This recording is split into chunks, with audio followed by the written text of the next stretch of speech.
Tonight, here's my one big message. Happy relationships and healthy relationships require a happy self-love. Happy relationships. Who wants to have a happy relationship? You want that? Yes. How many of you wants to have a healthy relationship? You want that? So, for you to have that happy and healthy relationship, it requires a healthy and happy self-love. Can you repeat that? Happy and healthy self-love. You can only have happy relationship if you have happy self-love. How you relate to yourself is how you are able to relate to others. If you are loving, if you love yourself, therefore, you're also loving to others. But if you are always mad at yourself, the same way you're able to relate to others, you're always mad at other people. Okay?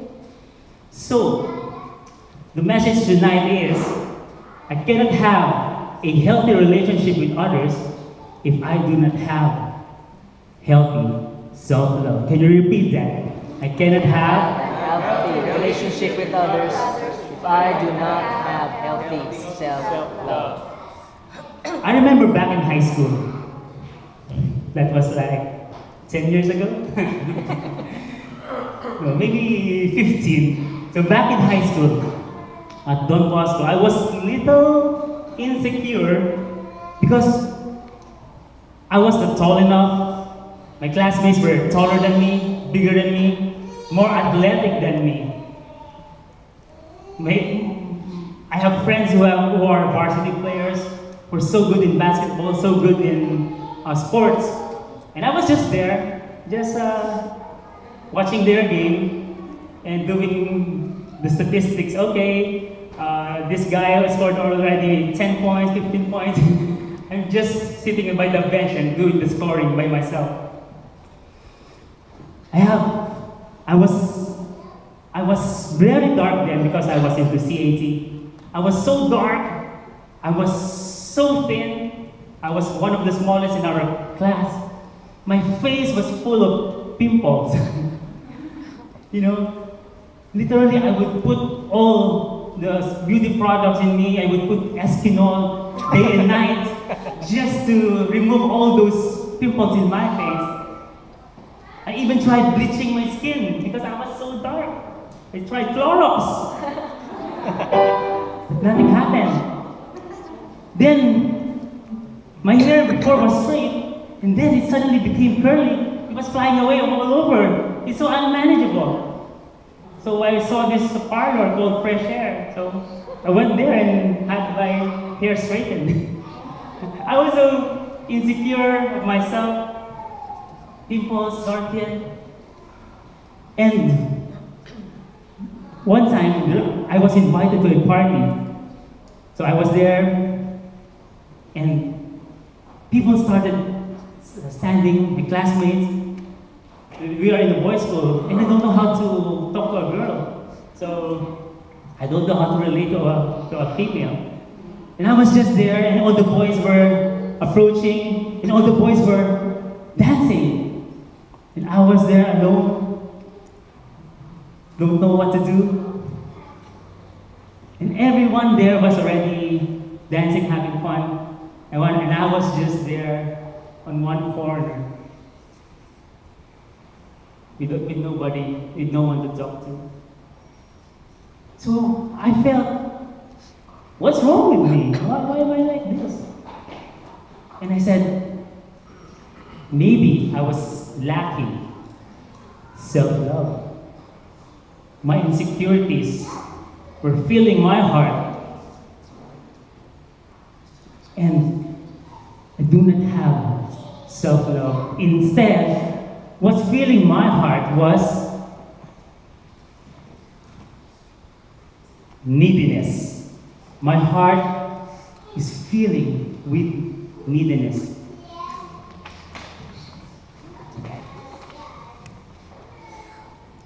Neediness means I need this thing. I need to be popular. I need to do this so people would admire me. I need to be like this so I would get recognition. I need this, I need this. Do you or somebody here have experienced neediness or lack of self-love? Some people become people pleasers. They keep on smiling, hello, hi. So people would like them.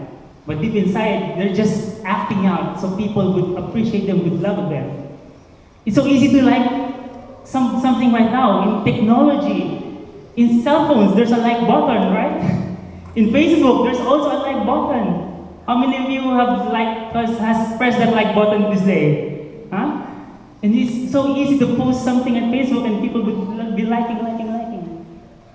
So people would love for you to be liked. And some achieve a lot, get recognition, to be admired. And some people rebel. They are the notorious, they are the siga in the school. They disobey, they do stuff, they join the gang for them to be able to receive attention because they are lacking self-love. I believe we have experienced this, or some of our friends have experienced this neediness.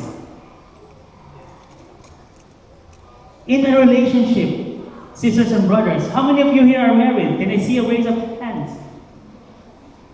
In a relationship,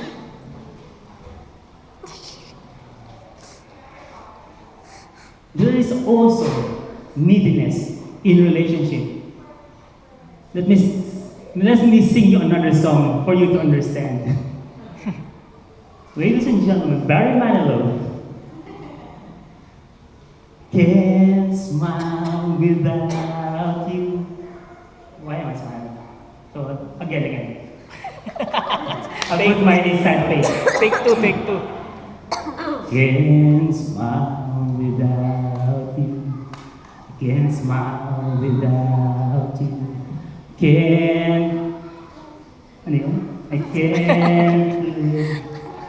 can't sing, can't laugh, finding it hard to do anything. See, he finds it hard to do anything because he needed that person. That person needs to be loved. And another song by Leon Rhymes. How do I live without you? How many of you have been familiar with this song? I want to know, how can I breathe without you? If you ever go, how would I ever survive? Now that's really desperation, right? You need that person for you to survive. That person is lacking self-love again. He's singing that song, if you are not here with me, how can I survive? And this is another desperate song from Mariah Carey. I can't live, living is without you. I can't live anymore. Oh no, that's suicide. See, that person does not want to live anymore because he just lost a loved one in a relationship. So sisters and brothers, that is lacking self-love. In a relationship, that person needs somebody for him or her to survive. If that person is not there, he cannot survive, he cannot live anymore, he cannot breathe, he cannot smile. Do you think that's healthy? You think that's healthy? No.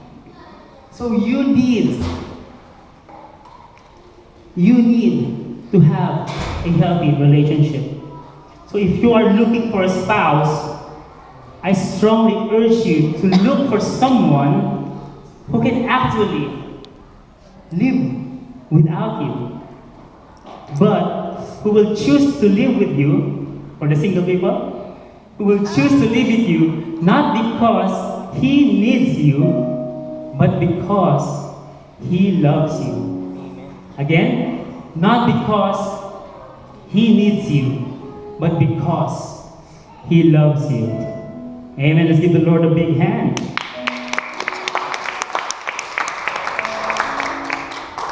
Now, there are 5 ways of filling your heart with self-love. You want to know the 5 ways? How you can love yourself. Many relationships are suffering right now because of neediness. When you learn to love yourself, your relationship will be freed from neediness, and your relationship will be much happier. But I must warn you, these five